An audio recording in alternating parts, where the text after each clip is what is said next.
আসসালামু আলাইকুম দর্শক, স্বাগত লক্ষ্য লাইভে। আপনাদের সাথে আছি আমি সাবরিনা সুলতানা। দরকারি স্মার্টফোনের ব্যবহার এতটাই বেড়েছে যে আসক্তিতে রূপ নিয়েছে।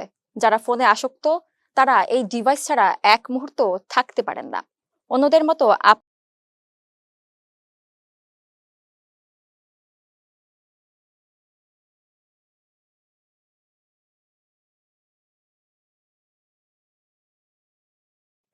কিভাবে বুঝবেন আপনি স্মার্টফোন আসক্ত? নাম্বার 1, দিনভর অন্য কাজের চেয়ে মন যদি মোবাইলে বেশি থাকে তবে সতর্ক হতে হবে। কাজের ফাঁকে টুকটাক মোবাইলে কিছু দেখা একরকম, কিন্তু যদি সারা দিনে মোবাইল ঘাটাঘাটির চেয়ে কাজের কাজটাই কম হয় তবে নিজেকে সংযত করতে হবে।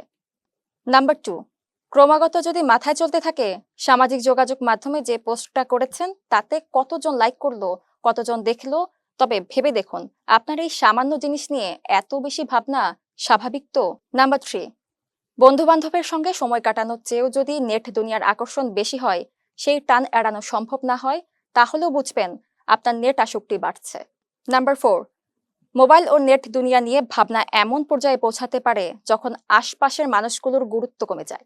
যদি দেখেন বাড়ির মানুষগুলোর সঙ্গে সময় কাটাতে ইচ্ছা করছে না, বুঝবেন আপনার নেট আসক্তি বাড়ছে।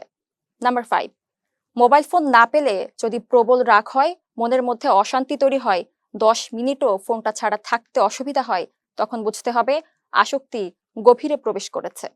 স্মার্টফোন আসক্তি থেকে মুক্তির উপায়: মোবাইল ছাড়া ভালো লাগার অন্য বিষয়গুলোকে গুরুত্ব দিন। বন্ধুদের সঙ্গে ঘুরতে যান, সময় কাটান। পরিবারে অন্য মানুষগুলোকে সময় দেওয়ার চেষ্টা করুন। দিনে বেশ কিছুটা সময় শরীর চর্চা করুন, তবে মোবাইল দেখে নয়।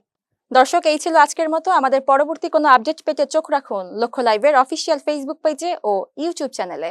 এতক্ষণ সাথে থাকার জন্য ধন্যবাদ সবাইকে।